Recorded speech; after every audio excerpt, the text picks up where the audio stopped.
Hey Sleepover Party Business Besties, it's Carmen and I am back with another video. Today's video is just going to talk about the sleepover process from beginning to end. Beginning being when a customer books to cleaning all the laundry, unpacking, picking up, everything like that. So stay tuned. All right, what's going on, Sleepover Party Business Besties? It's Carmen and I am back with another video. It has been a while. January has started off just with a bang. I remember last January 2022, I had one sleepover party, okay? I did have a bunch of balloon mosaic designs that I did. However, I wasn't charging how much I should have been charging. So I was just like working, booked and busy and broke. But this year, I have had 10 sleepovers. I have 10 sleepovers booked for January, and things are just starting off great. Anyway, before we get started, I ask that you just like, subscribe, follow me on Facebook, Carmen Burris. Follow me on Instagram at Raining Sleepover Parties and at Your Sleepover Business Bestie. All right, let's dive right into it. So, the first thing that happens when a client books a sleepover is they go on my website and they fill out my party inquiry form. The form just has basic questions such as the customer's name, their email address, their party theme, and their date. So that is the first step to booking a party with me. So after the customer fills out the inquiry form, they will automatically get an email from my company saying, hey, we got your party inquiry and we will be contacting you within 24 hours. Thank you, that sort of thing. I will link a picture of it so you guys can see it. And that is the next step. That is automatic. I do not do. So once a customer fills out an inquiry form on my website, Honeybook sends me a notification and says, hey, Jane Doe filled out this inquiry request and we think you're free. So I get on my Honeybook, I look at my calendar, see if I have any other parties, if I'm able to do the date. I look at the information such as the party theme, and then I say, yes, I can do it. No, I can't do it. Most of the time I can do it because I'm busy, but I'm not that busy. So I send the person an email that I have pre-typed and it just says, hey, thank you for your party inquiry. The date you requested is available. And I then ask to get more information from them. And the additional information is basically which party package that they want to book and how many guests they want to have. So with this business, you can have different party packages. You can have a basic one, you can have a standard one, you can have a deluxe, you can have whatever you want to do. So I have a basic and a deluxe package. So I get that information, I send the email. All right, before I go on to the next step of what I do want to say that sometimes I email, sometimes I text. I rarely call. People rarely call me, but that's just kind of how it works. You can do whatever you want. You can call, you can text, you can email, doesn't matter. Anyway, once I receive the information, I then put together a party proposal through Honeybook. I'm going to show you what that looks like if you guys don't have Honeybook. And the party proposal includes a invoice which shows how much all the fees are. I do tax for every package that I have. It shows the way to pay your deposit for the party, and it also shows a contract.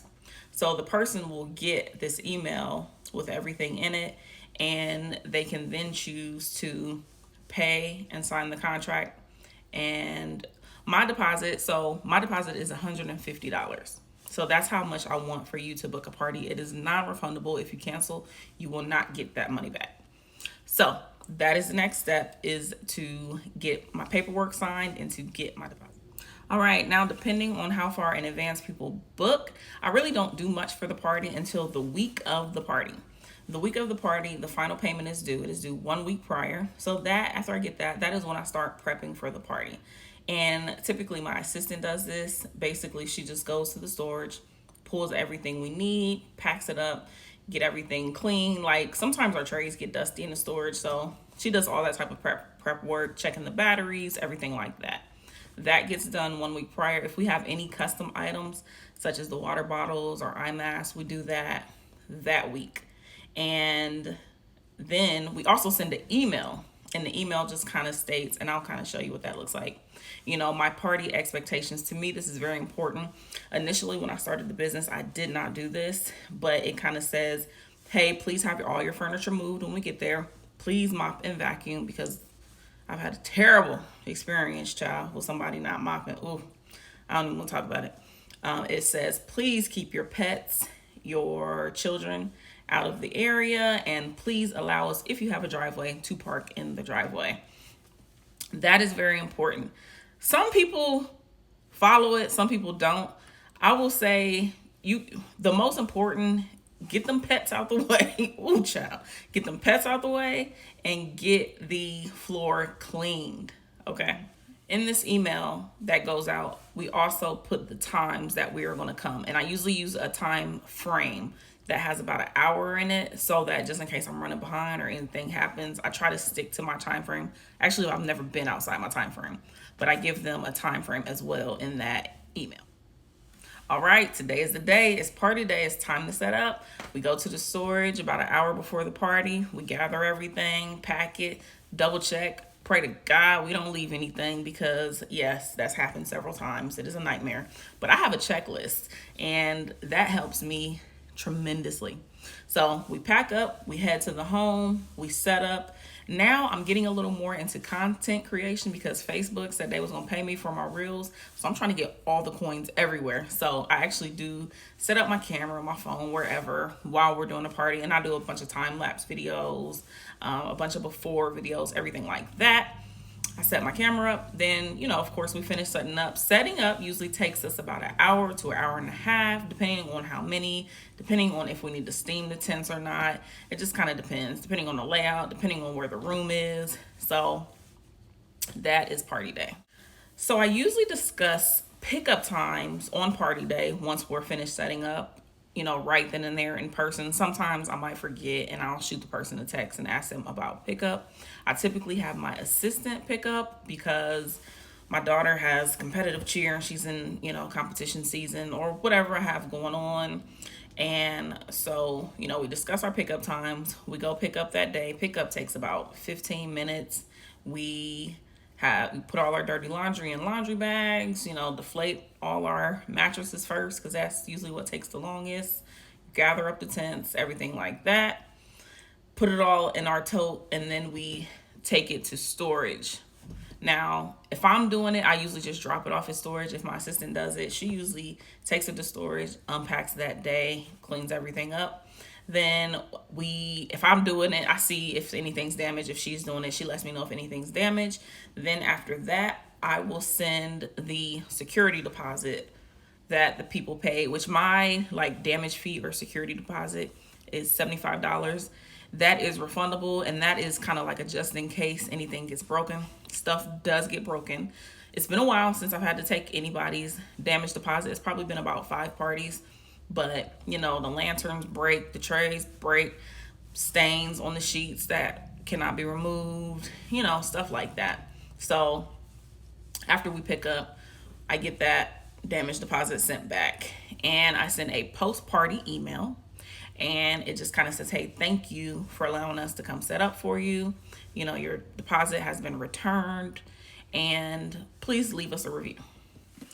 So I usually discuss pickup times on party day once we're finished setting up, right then and there in person. Sometimes I might forget, and I'll shoot the person a text and ask them about pickup. I typically have my assistant pick up, because my daughter has competitive cheer and she's in, competition season or whatever I have going on. And so, we discuss our pickup times. We go pick up that day. Pickup takes about 15 minutes. We put all our dirty laundry in laundry bags, deflate all our mattresses first, because that's usually what takes the longest. Gather up the tents, everything like that. Put it all in our tote, and then we take it to storage. Now, if I'm doing it, I usually just drop it off at storage. If my assistant does it, she usually takes it to storage, unpacks that day, cleans everything up. Then if I'm doing it, I see if anything's damaged. If she's doing it, she lets me know if anything's damaged. Then after that, I will send the security deposit that the people pay, which my damage fee or security deposit is $75. That is refundable, and that is kind of like a just in case anything gets broken. Stuff does get broken. It's been a while since I've had to take anybody's damage deposit. It's probably been about 5 parties, but you know, the lanterns break, the trays break, stains on the sheets that cannot be removed, you know, stuff like that. So after we pick up, I get that damage deposit sent back, and I send a post-party email, and it just kind of says, hey, thank you for allowing us to come set up for you. You know, your deposit has been returned, and please leave us a review. So the last step to this scenario is basically unpacking, which I kind of just discussed. You know, sometimes my assistant does it that same day. Sometimes I do it, but I usually come back during the week and just unpack. But unpacking and then laundry. Now, me personally, I do my laundry myself. You can hire a laundry service. There's nothing wrong with that. On my website, I have a laundry service. And this is because, don't judge me, this is because initially I planned to have a laundry service. It just didn't work out that way, and I never changed it. And I don't have any intentions on doing that. But, you know, you do what you want. And this is how a typical party goes from start to finish. Now, keep in mind, I typically have more than one party in a day. Sometimes I do, sometimes I don't.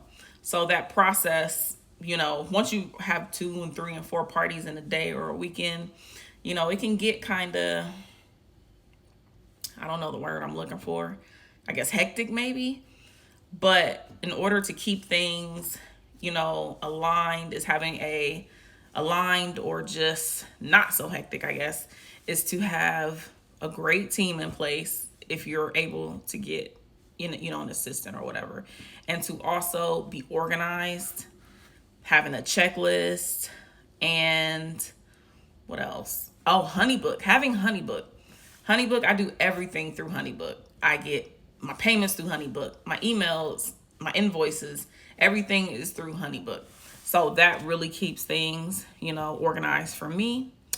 And that is it. That's the end of the video. I don't really have anything else to say. I feel like I have a lot of kind of people who are new to the business or just wanting to start the business. So I wanted to get this video out there, what booking looks like from start to finish, just to kind of get you guys an idea, because people email me all the time and say, hey, well, what time do you start setup? Because I'm, you know, I live this sort of lifestyle and I'm busy or whatever.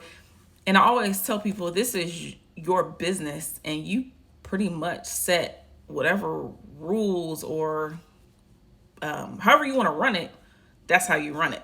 And, you know, that this is how I run my business. I kind of set the times. Some people have issues with, you know, party setup times or whatever, and we just kind of work around each other's schedule. So you just kind of run this and do this how you want, and just make it work for you and your schedule. If you have any questions, ask them down below or contact me on social media. But I had to get some content out to you guys because it's been a while. But peace. Thanks for staying.